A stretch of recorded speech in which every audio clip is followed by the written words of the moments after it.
Retirado, entonces, por favor. Muchas gracias por la presentación. Continuando con los agradecimientos, mi particular agradecimiento al doctor Carlos Saavedra por haberme invitado a participar de esta escuela de verano. Me siento muy honrado que me hayan invitado. Me dirijo a los colegas académicos y académicas aquí presentes y les deseo a todos una muy buena jornada. Voy a comenzar con un rápido vistazo sobre algunos hitos de la historia y de los antecedentes argentinos. En 1516, los conquistadores españoles arribaron al Río de la Plata y fundaron, en particular, la ciudad de Buenos Aires en 1536, pero lamentablemente esa fundación no prosperó y la ciudad fue destruida. Los asentamientos permanentes fueron resultado de la corriente colonizadora que provenía del norte, del Alto Perú. Y los asentamientos sí permanentes, las fundaciones de Santiago del Estero, Tucumán, Córdoba y la segunda fundación de Buenos Aires, que es la que permaneció. La Iglesia Católica controló la educación durante el periodo colonial. Esa es la catedral de la ciudad de Córdoba. La educación estaba enfocada fundamentalmente en el nivel primario y secundario. Ese es el Colegio Nacional de Montserrat de Córdoba, fundado por los jesuitas en 1600 y algo. La Universidad de Córdoba fue fundada en 1613, por cierto, es la más antigua de Argentina. Ese es el patio de la universidad. En 1810 tenemos la Revolución de Mayo, que instaura el primer gobierno patrio, y en 1816 la Argentina declara su independencia de España. Esta es la Casa de Tucumán, donde se declaró la independencia. Esa es la Casa Rosada, el Cabildo de Buenos Aires y, por cierto, la bandera argentina. En 1880, los estudios preuniversitarios y universitarios continuaron en gran medida en manos religiosas. En 1884 se promulgó la Ley 1420, que estableció la enseñanza libre y obligatoria para todos los chicos entre los 6 y los 12 años de edad.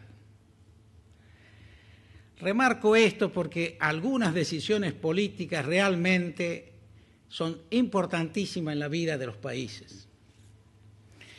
El crecimiento de la educación pública se refleja en la dramática reducción del analfabetismo. Acá tenemos, en 1869, el 78% de la población era analfabeta. Se dicta la ley acá y en 1895 ya el índice bajó al 53,5%. En el 2010 el índice de analfabetismo en Argentina es del 1,9%.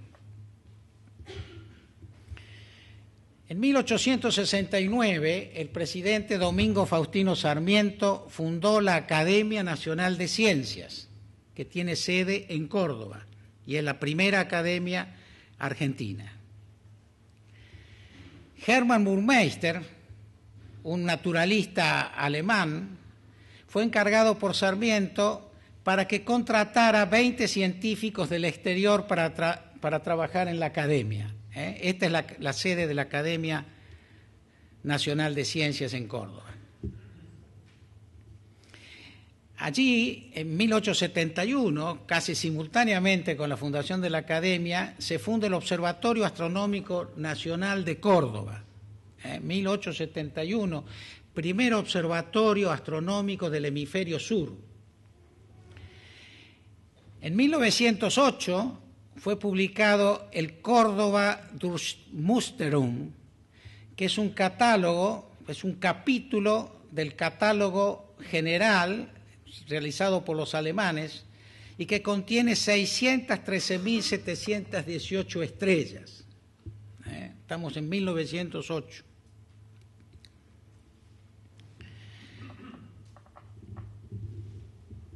La reforma de 1918. En 1917 se inicia una protesta estudiantil en contra de la forma burocrática de gobierno de la Universidad de Córdoba. Los principios fundamentales de la reforma.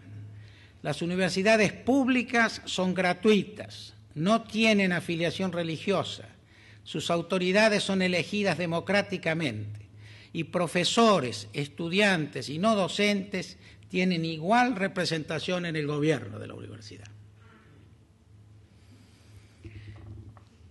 En 1943, el golpe militar que derrocó al gobierno conservador cambió los principios de la reforma, poco antes de que Perón asumiera la presidencia.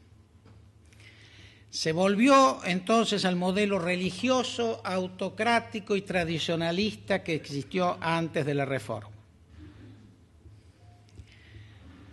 En 1958 se crea el CONICET.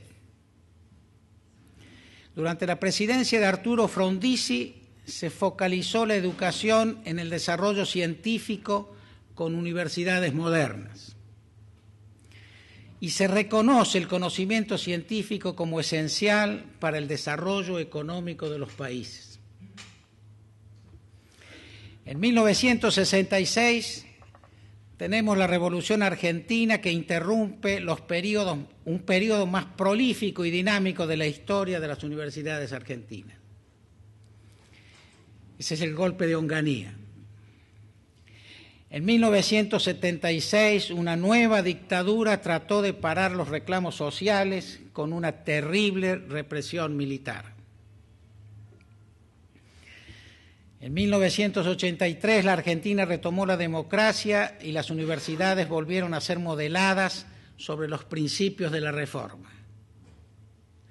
Se volvió al ingreso irrestricto, a la enseñanza gratuita, y el número de estudiantes creció significativamente, pero el presupuesto nacional no acompañó la creciente demanda.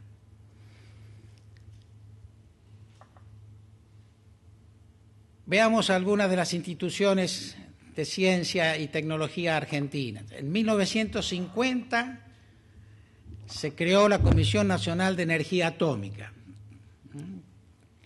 En 1951 el Instituto Antártico Argentino fue creado por decreto 7338, Perón era el presidente.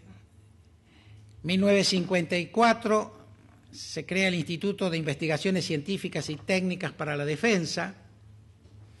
En 1956, ya había caído Perón, el Instituto Nacional de Tecnología Agropecuaria, el INTA. En el 57, el Instituto Nacional de Tecnología Industrial.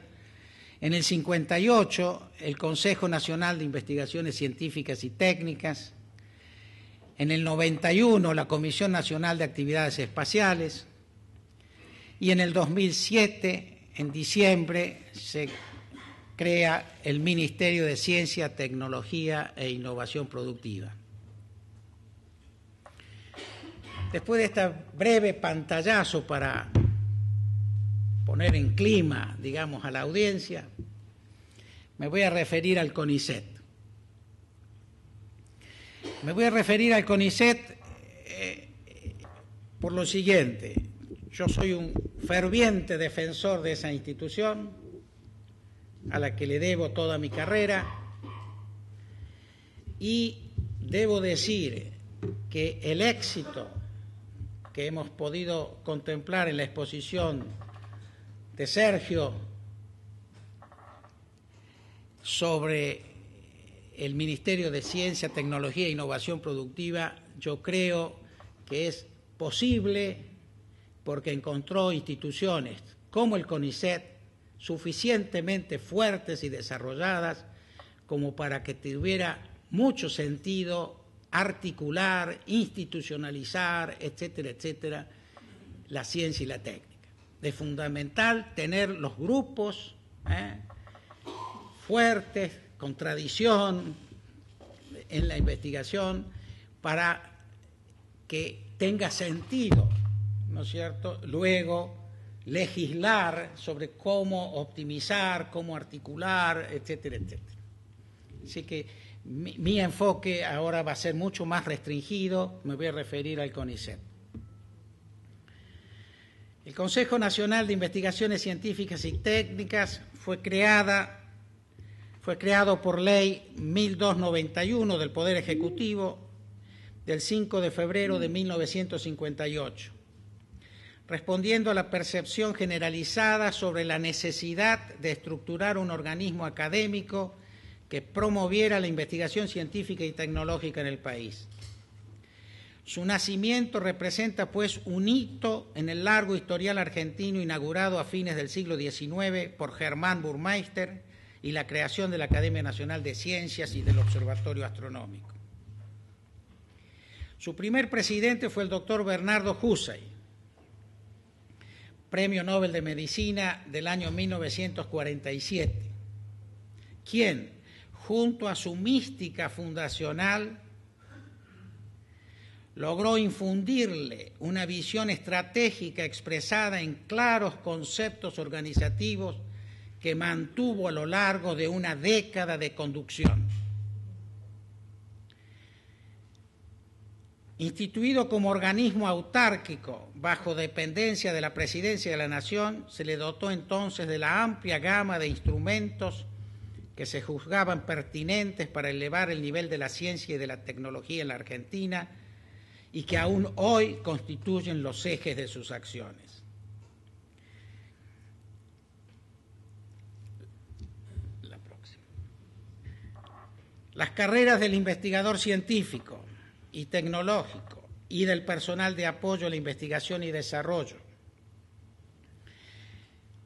el financiamiento de proyectos de investigación y desarrollo, el programa de becas, la vinculación tecnológica con el sector productivo, cooperación internacional y la infraestructura para la ciencia que tiene el CONICET está subdividida, digamos, en los centros científicos tecnológicos, los institutos de investigación, las unidades en red y las unidades asociadas. Desde el año 1996, el directorio del CONICET está integrado por 8 miembros y un presidente designado por el Poder Ejecutivo Nacional. Es decir, el Ministerio de Ciencia, Tecnología e Innovación Productiva eleva una terna a la presidencia de la Nación y la presidencia nombra al presidente del CONICET. Los 8 miembros son elegidos de la siguiente manera. Hay 4 ternas electas por los investigadores activos en cada una de las grandes áreas del conocimiento. Tenemos 4 grandes áreas que vimos en una pantalla anterior, y los investigadores de cada una de esas grandes áreas eligen hasta 3 personas, 3 investigadores del área, para conformar una terna que es elevada al ministerio y el ministerio a la presidencia de la Nación. Luego de esas 4 ternas de investigadores, digamos, hay una terna propuesta por el Consejo de Universidades. Todas las universidades públicas, y entiendo también que participan las privadas, proponen una terna para nombrar un director que los represente. Una terna propuesta por las organizaciones de la industria, una terna propuesta por las organizaciones del agro y una terna propuesta por los máximos organismos responsables de la ciencia y tecnología de los gobiernos provinciales y del gobierno autónomo de la Ciudad de Buenos Aires. Así se conforma el directorio desde el año 96. Los directores duran 4 años y pueden ser reelegidos por una sola vez.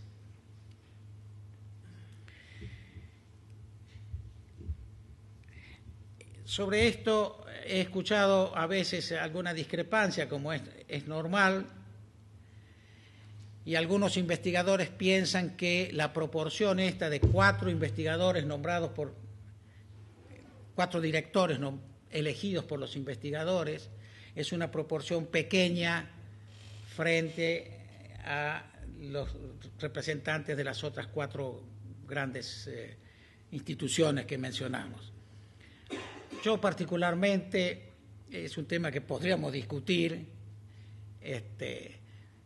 pero mi opinión personal, yo he sido miembro del primer directorio elegido en el año 97, y tengo una experiencia positiva y me parece que nos hemos entendido bien, incluso con los representantes de la industria, representantes de las universidades, etcétera, y se podría reformar, pero muchas veces yo prefiero no cambiar demasiado las cosas. Si así fueron decididas, sigamos adelante, las perfeccionemos con el andar, porque introducir modificaciones, por muy buenas intenciones que uno tenga, tienen un costo siempre, tienen un costo de energía, de tiempo, de adaptación, etcétera. Así que en ese sentido soy bastante conservador. Hay que dejar que el carro camine, digamos. Acá tenemos los centros científicos tecnológicos del CONICET. Tenemos hoy 175 unidades ejecutoras. Como ven, ahí está distribuido con los colores, son las distintas áreas del conocimiento que cubren los institutos. Y están, por cierto, concentrados, hay una concentración en lo que es la ciudad de Buenos Aires, La Plata, pero hay una razonable, digamos, distribución geográfica. No debemos olvidar que la Patagonia Argentina, que es casi medio país, es una región de muy poca densidad habitacional. Entonces, de alguna manera, si uno compara la densidad de las instituciones con la densidad poblacional, a lo mejor la distribución no es tan mala, digamos.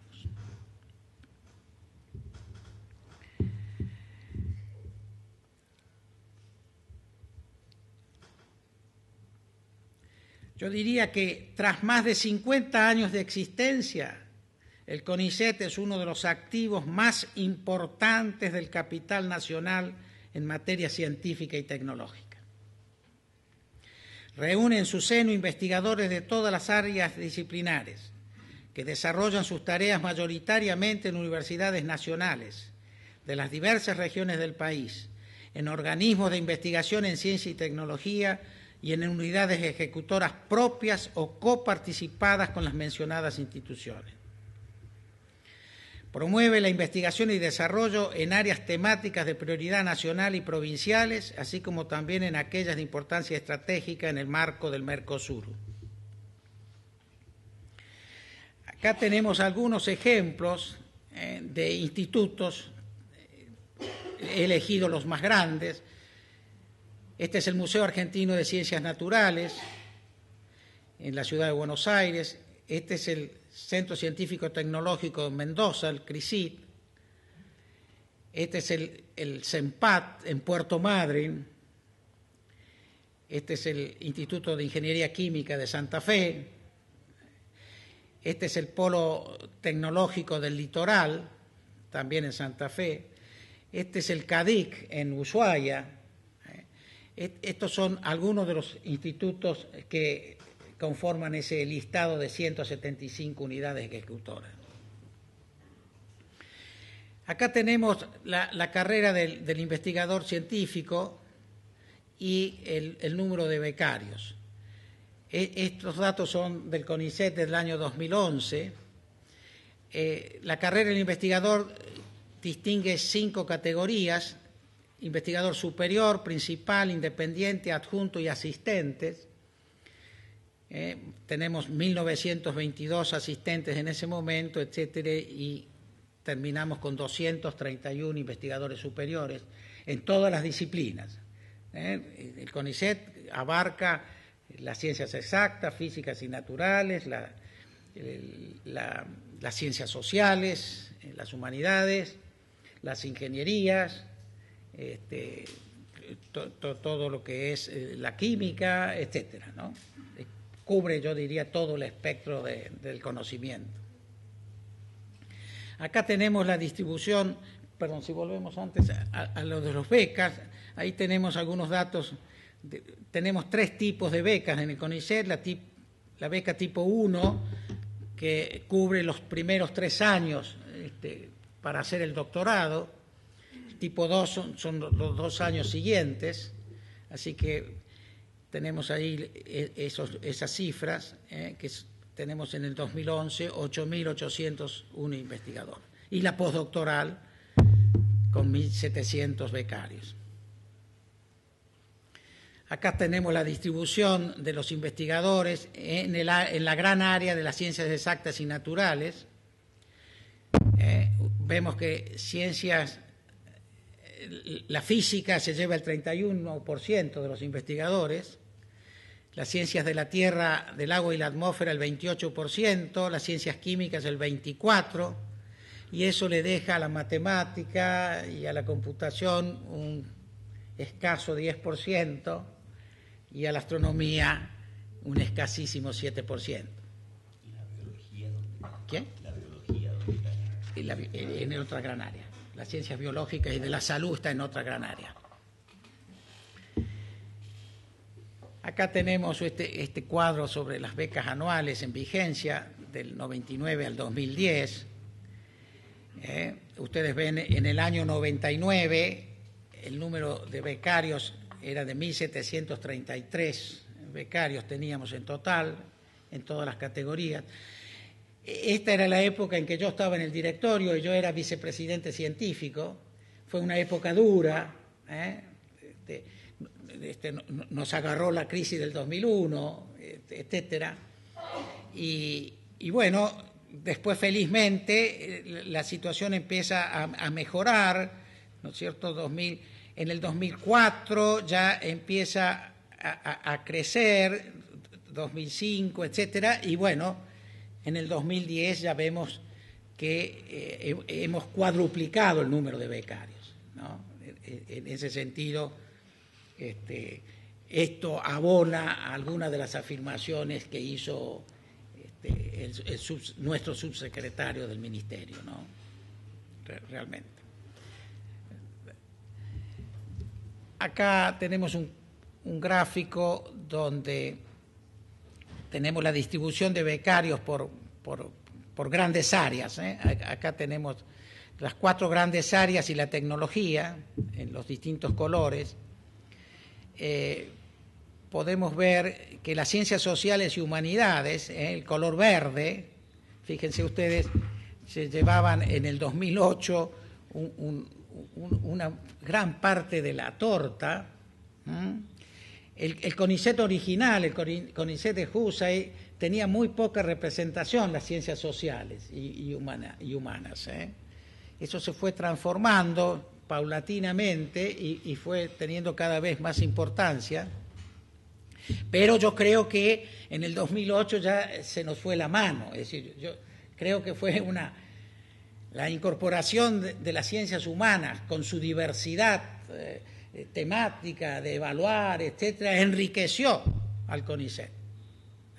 Pues yo soy un convencido como científico que hay que acompañar a la naturaleza, y la riqueza de la naturaleza es la diversidad. Y eso también ocurre en las organizaciones sociales y políticas y en las organizaciones de ciencia y técnica. La diversidad debe ser reconocida. Así que en ese sentido me pareció excelente que las ciencias sociales y humanas cobraran impulso. Pero cuando yo veo este gráfico digo, se le fue la mano. Felizmente se ha advertido y ahora veo que en la política del CONICET se ha tomado este criterio más salomónico de 1/4 para cada gran área, en el número de becas. Esa es la tendencia. Bueno, allí otro gráfico sobre las convocatorias 2006 al 2011 de las becas. también por grandes áreas. Las de tipo 2, estas son de tipo 2, que son los cuarto y quinto año, digamos, de la beca doctoral. Estas son las becas postdoctorales. Ahí tenemos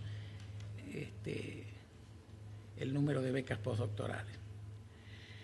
Acá en este gráfico tenemos una idea de cuándo se defiende la tesis, en qué momento de la beca, ¿no es cierto? Ustedes ven que la mayor parte, el 43% de los becarios defiende su tesis o aprueba su tesis en el quinto año. Y hay algunos que un 8%, el sexto, el séptimo, todavía nos quedaron algunos que no terminaron su doctorado, etcétera. Y por cierto que muy pocos terminan el doctorado antes de los 4 años. Ahí tenemos las tesis defendidas. Este es un dato interesante. En el 2009 teníamos 766 becas, 2010 894, ¿no? Un poquito más de casi 800, y por alguna razón en el 2011 ha decaído un poco el número de tesis defendidas en el país. Esto nos da una idea real de la dimensión de nuestra ciencia también.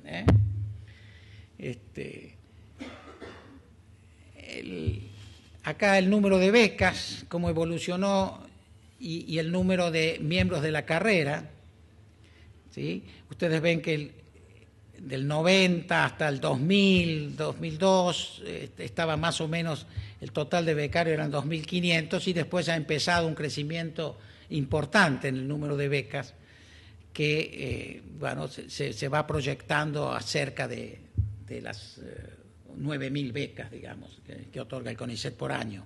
Y lo mismo en la carrera del investigador. Ahí da la impresión, ¿no?, que estamos alcanzando una cierta estabilidad en el número de investigadores, porque esto tenemos que ser conscientes, ¿no es cierto? Uno puede aumentar el nivel de investigadores bajando la calidad. Esto es fácil, ¿no es cierto? El CONICET de alguna manera mantiene un nivel de excelencia, lo cual hace que la realidad nos lleve a una estabilidad natural. Si estamos produciendo 750 nuevos doctores por año, no podemos pretender que esto crezca infinitamente. Así que más o menos pareciera que este es el estado de régimen, digamos, por lo menos por los próximos años. El presupuesto del CONICET, acá tenemos una idea. La línea roja es el presupuesto en pesos moneda nacional, y la línea más violeta es en dólares. Entonces, fíjense ustedes, en el año 97, 98, hasta el 2001, allí teníamos la paridad un peso, un dólar. Esta era la época de que un peso era un dólar, y estábamos en los 200 millones de dólares el presupuesto anual del CONICET.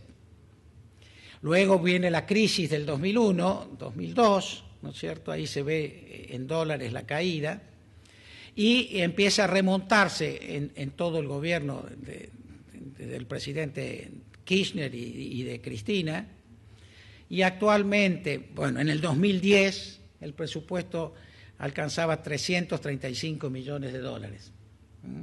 Y eso ha seguido creciendo de manera importante, 2011, 2012, y entiendo que el 2013 también sigue en aumento, felizmente. Permítanme recordar que la Argentina es el segundo país más extenso de Latinoamérica. Ahí tenemos una idea de las dimensiones, la superficie de Brasil, con 8.500.000 kilómetros cuadrados, Argentina con 2.800.000, México casi 2 millones y Chile con casi 800.000 kilómetros cuadrados. Y la población, más o menos, 200 millones Brasil, 42 Argentina, México 115, Chile 17. Los datos pueden estar un poquito desactualizados, pero nos da una idea, sobre todo para entender los presupuestos, entender la productividad, entender, etcétera. Hay que tener presente las dimensiones geográficas y de población. Acá el gasto en investigación y desarrollo como porcentaje del Producto Bruto, 1997 al 2007. Ahí tenemos el primer gráfico, América Latina y el Caribe, ¿no es cierto? La barra azul es 2007 y el punto rojo corresponde al año 97. Ahí vemos que Brasil no llega, digamos, al 1.2 del Producto Bruto. Bueno, Argentina está ahí en el 97,04 y ahí está en el 0,5, digamos, 2007, y Sergio hablaba de un 0,6, 0,7 actual, ¿no? Bueno, ahí tenemos otros países como Finlandia, que está muy alto, etcétera. Gasto en investigación y desarrollo por fuente de financiamiento. Acá la barra azul corresponde al financiamiento de las empresas y la barra amarilla, digamos, es fundamentalmente del Estado Nacional, de los distintos países de América Latina y el Caribe. Como señalaba el representante del Ministerio de Economía chileno, la participación de las empresas en la financiación de los gastos de desarrollo, de investigación y desarrollo en nuestros países es pequeña. Es pequeña, es algo que tendremos que tratar de que se vaya revirtiendo. Acá tenemos publicaciones, otro tema, comparación de la producción con otros países latinoamericanos. Estos son datos del Science Citation Index. Ahí tenemos, en el 90, en Argentina se publicaban 2.343 papers por año en todas las disciplinas. En el 2009 estamos en 7.700. Abajo dice el porcentaje del total mundial. Argentina contribuía en el 90 con el 0,34% de la publicación mundial. Y bueno, eso ha ido creciendo. En el 2009 estábamos en el 0,55%, lo cual es interesante este crecimiento, ¿no es cierto? Porque todos los países crecen. Quiere decir que nosotros estamos creciendo un poquito más, ¿no es cierto? Brasil ahí ustedes ven, en el 90 tenía 3.885 papers citados por el SCI. Si recuerdan que Brasil tiene, no sé, casi 5 veces la población de Argentina, ustedes ven que en el 90 la producción de papers brasileño no era acorde con su tamaño, digamos, o era... Y bueno, por cierto, en Brasil se nota una reversión notable, ¿no? Ustedes ven que en el 2009 pasan del 0,57, pasan al 2,41%. El crecimiento, cuadruplicaron el número de papers. Debo hacer la salvedad, y ya que no está mi colega y amado amigo Jacob Pallis, lo puedo decir más tranquilo. Este crecimiento espectacular debe contrastarse con el índice de impacto de los papers brasileños. El índice de impacto de los papers brasileños, de ese 2,4%, es bastante inferior al índice de impacto de los papers argentinos y de los papers chilenos. Así que ellos, digamos, tienen una industria muy eficiente de producir más papers, pero a costa de que el nivel de calidad parece ser un poco menor. Bueno,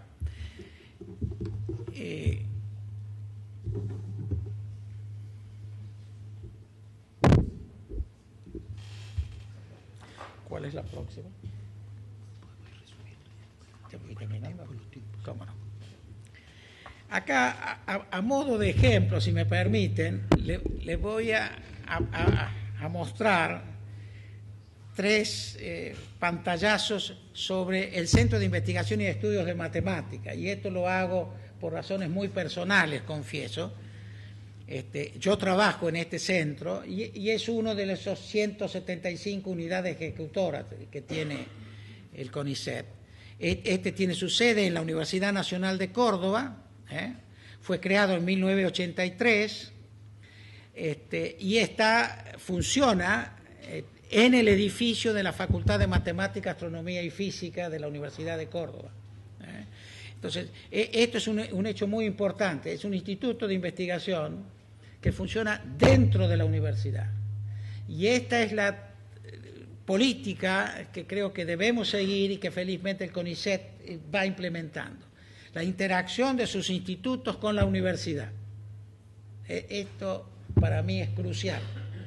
El CONICET tiene algunos institutos que están fuera de universidades, ¿no es cierto? Con todo tienen, forman doctores, etcétera. Pero lo más interesante, desde mi punto de vista, es la integración de los investigadores con la formación no solo de posgrado, sino con la formación de grado.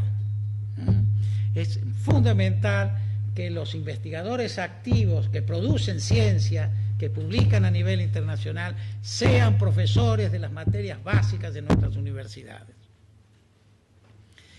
El total de investigadores del instituto son 58 doctores en matemática, 38 de ellos son de la carrera del investigador. Si recordamos, el número de investigadores del CONICET en matemáticas son alrededor de 200 en todo el país. Y acá en este instituto tenemos 38 de esos 200. El total de becarios que tenemos haciendo doctorado son 49.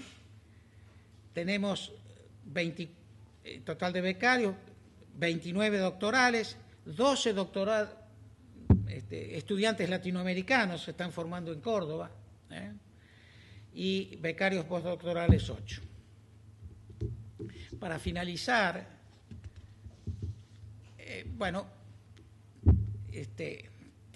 termino diciendo que en el instituto, en el CIEM, desde el año 85 se produjeron 73 tesis doctorales, y acá tengo una lista de congresos realizados en Córdoba, en el CIEM, del año 2011 y 2012. El Encuentro Latinoamericano de Geometría Algebraica, auspiciado por el CIMPA, el ICTP y el Instituto Clay. El Encuentro Internacional en Teoría de Números, auspiciado por el Instituto Clay. La Escuela Latinoamericana de Álgebra y Teoría del I, el Encuentro de Geometría Diferencial y el cuarto Congreso Latinoamericano de Matemática que se realizó en agosto del año pasado. Es un instituto, yo diría, mediano dentro de los del CONICET, pero razonablemente activo. Bueno, para finalizar, yo diría que el CONICET mantiene relaciones académicas con Brasil, Chile, España, Estados Unidos y Francia, entre otros, programas de intercambio con Alemania, Gran Bretaña, Italia, Rusia y en menor cuantía con Bélgica, Polonia, Países Bajos, Venezuela, Perú y Paraguay. Participa además en consorcios internacionales de investigación en disciplinas que requieren grandes inversiones. Tal es el caso del proyecto internacional en astronomía Gemini, en el que el aporte argentino es del 2.5% del costo total del proyecto astronómico. Financia gran parte del proyecto del observatorio Auger, Pierre Auger, de rayos cósmicos. Ese es un observatorio multinacional que cubre una extensión de 3.000 kilómetros cuadrados acá en la provincia de Mendoza. Es muy grande. Y finalmente es el tiempo de la competitividad, ¿no es cierto? como decía nuestro colega, el economista. Sin lugar a dudas, es necesario que los gobiernos, las empresas y los sistemas educativos y de ciencia y tecnología se vuelvan más competitivos. En particular, veo que instituciones como el CONICET tienen mucho que aportar a esta transformación para beneficio de todos. Muchas gracias.